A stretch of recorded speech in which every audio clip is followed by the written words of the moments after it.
السلام علیکم فرینڈس، ایک بار میں پھر سے حاضر ہوں ایپیسوڈ 8 لے کر روح میں اتر پہلے ایپیسوڈ 8 خوشی ناولز۔ نایاب کی زندگی میں ارسلان کاظمی ایک بوجھ کی طرح تھا، ایک ایسا رشتہ جو کاغذ پر جڑا تھا لیکن دلوں میں جگہ نہ بنا سکا تھا۔ وہ ایک بار پھر اپنی زندگی کے ٹوٹے خوابوں میں کھوئی ہوئی تھی اور اس کے دل کی ہر دھڑکن درد کا ایک نیا احساس لے کر آئی تھی۔ راکنگ چیئر پر بیٹھ کر وہ اکثر اپنے دل کی آواز کو شاعری میں ڈھالنے کی کوشش کرتی، جیسے کہ وہ اپنے غم کو لفظوں کے ذریعے کسی اور دنیا میں منتقل کر رہی ہو۔ نایاب ہمیشہ سے ایک حساس دل کی مالک تھی۔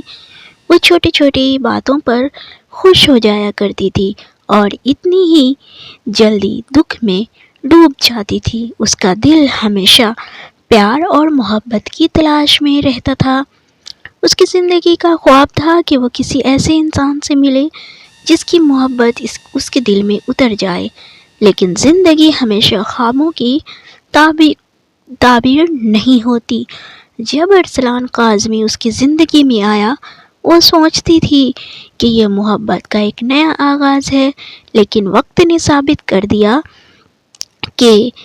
ثابت کیا کہ یہ محبت نہیں بلکہ ایک قید تھی۔ ارسلان کاظمی ایک کامیاب بزنس مین، بظاہر مضبوط اور باوقار شخصیت کا مالک تھا، لیکن اندر سے وہ ایک سرد مہر انسان تھا، جسے دوسروں کے جذبات کی کوئی پرواہ نہیں تھی۔ نایاب اس کے ساتھ زندگی گزارنے کے خواب دیکھتی تھی، لیکن حقیقت بالکل مختلف تھی۔ اس کا رشتہ جیسے جیسے آگے بڑھا، نایاب نے خود کو تنہا اور بے بس پایا۔ آج بھی نایاب اپنے دل کی گہرائیوں سے نکلی ہوئی ایک نظم گنگنا رہی تھی۔ اس کی آنکھیں بند تھیں اور ایک الگ دنیا میں کھوئی ہوئی تھی، جب اچانک ایک پیارا سا آواز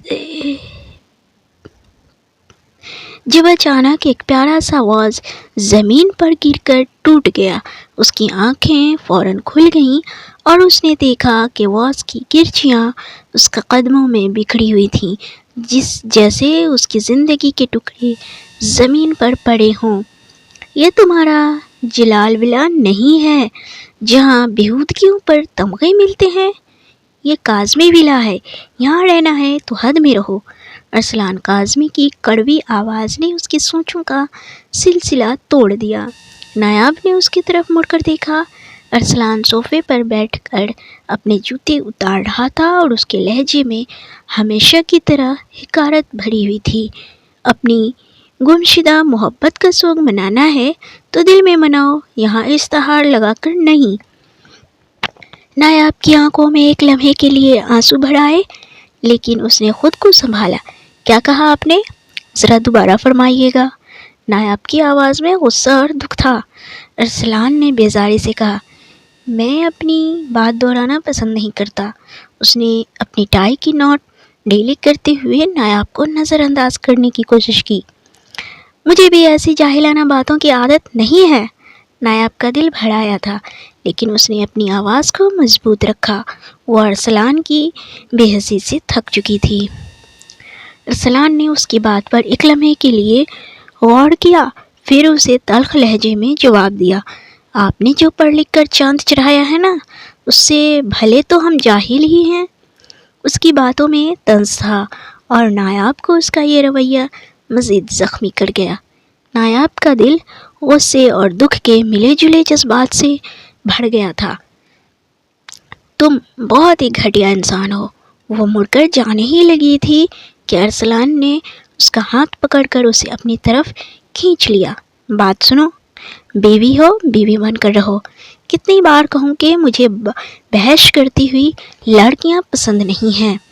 اس کی سرخ آنکھیں اور تیز لہجہ نایاب کے دل میں خوف پیدا کر رہے تھے۔ میری شرافت کا فائدہ مت اٹھاؤ، ارسلان نے کہا تو اس کے دل کی دھڑکن تیز ہو چکی تھی۔ ارسلان نے جھٹکے سے اس کا ہاتھ چھوڑا اور بغیر کوئی جواب دیے واش روم میں چلا گیا۔ نایاب اس کے پیچھے کھڑی رہی۔ اس کا دل بھاری تھا اور اس کی آنکھوں میں آنسو بھرے ہوئے تھے۔ وہ فرش پر بیٹھ کر سسکیاں لینے لگی۔ اس کی زندگی میں ایک بار پھر ایک زخم کھل گیا تھا۔ وہ اس زخم کو سہنے کے قابل نہ تھی۔ ارسلان کی بے حسی اور تلخ رویہ نایاب کی زندگی کا ایک حصہ بن چکا تھا۔ جب اس کی شادی ہوئی تھی، نایاب نے سوچا تھا کہ وہ سب بھول کر ایک نئے سفر کا آغاز کرے گی، لیکن ارسلان کی سرد مہری اور اس کی بے پرواہی نے نایاب کے دل میں گہرے زخم چھوڑ دیے تھے۔ نایاب کی زندگی میں خوشیوں کی کوئی خاص جھلک نہ تھی۔ وہ ارسلان کے ساتھ ایک ایسے رشتے میں بندھی ہوئی تھی جہاں محبت کا کوئی احساس نہیں تھا۔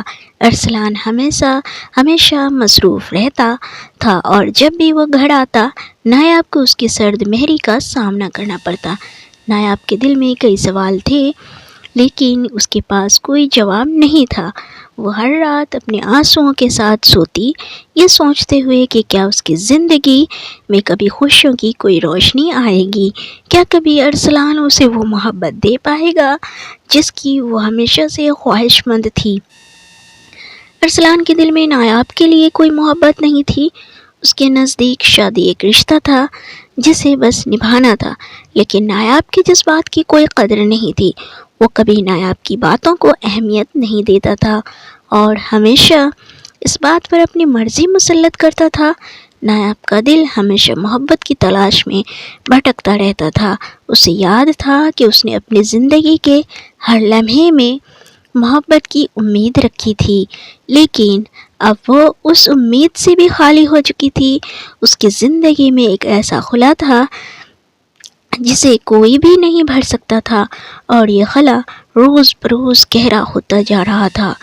ایک دن نایاب اپنے کمرے میں بیٹھی تھی جب اس نے اپنے آپ سے سوال کیا، آخر میری زندگی کا مقصد کیا ہے؟ کیا ہمیشہ میں اس ظلم کے سائے میں جیوں گی؟ یہ سوال اس کے دل و دماغ میں گونجنے لگا۔ وہ جانتی تھی کہ اب وقت آ چکا ہے کہ وہ اپنی زندگی کے فیصلے خود کرے، لیکن اس کے سامنے ایک دیوار کھڑی تھی جس کا نام تھا ارسلان کاظمی۔ نایاب کی زندگی ایک ایسے موڑ پر تھی جہاں اسے اپنے دل کی آواز سننی تھی۔ اس نے سوچا، کیا میں ہمیشہ اس ظلم کو سہتی رہوں گی؟ کیا میری زندگی کا مقصد صرف ارسلان کی مرضی کے مطابق جینا ہے؟ ایک رات نایاب نے فیصلہ کیا، وہ اپنی زندگی میں کچھ تبدیلی لائے گی۔ وہ جانتی تھی کہ یہ آسان نہیں ہوگا، لیکن اسے اپنی خوشیوں کے لیے خود قدم اٹھانا ہوگا۔ اس نے اپنے دل میں یہ عہد کیا کہ وہ اب اپنی زندگی کو اپنے اصولوں کے مطابق جیے گی۔ اگلے صبح نایاب نے ارسلان سے صاف بات کرنے کا فیصلہ کیا۔ اس نے اس سے کہا، میں اب مزید یہ زندگی نہیں جینا چاہتی جہاں میری کوئی اہمیت نہ ہو۔ میں اب اپنی زندگی کو اپنے طریقے سے جینا چاہوں گی۔ ارسلان نے حیرانی سے اس کی طرف دیکھا، لیکن نایاب کی آنکھوں میں ایک نئی چمک تھی، ایک ایسا عزم جو پہلے کبھی نہیں دیکھا تھا۔ تم کیا کہہ رہی ہو؟ ارسلان نے سخت لہجے میں پوچھا۔ نایاب نے مضبوطی سے کہا، میں اپنی زندگی میں خوشیاں چاہتی ہوں، اور اگر تم مجھے وہ خوشیاں نہیں دے سکتے تو پھر یہ رشتہ بھی بے معنی ہے۔ ارسلان نے نایاب کو ایک لمحے کے لیے دیکھا، لیکن اسے سمجھ نہیں آیا کہ کیا جواب دے۔ نایاب نے اسے مزید کچھ کہنے کا موقع دیے بغیر کمرے سے نکل کر اپنا سامان پیک کرنا شروع کر دیا۔ اس نے اپنی زندگی کو ایک نئی راہ پر ڈالنے کا فیصلہ کر لیا تھا، ایک ایسی راہ جو اسے خوشیوں کی طرف لے جائے گی۔ کمرہ خاموش اور پرسکون تھا، لیکن نایاب کے دل میں ہلچل مچی ہوئی تھی۔ وہ دروازے کے پاس کھڑی، دل میں درد اور الجھن لیے ہوئے، وہ ارسلان کے سخت الفاظ کو یاد کر رہی تھی۔ ٹھیک ہے، اگر ایسا ہے تو ایسا ہی صحیح۔ یہاں سے جانے سے پہلے یہ سن لو، دوبارہ اس گھر میں قدم مت رکھنا۔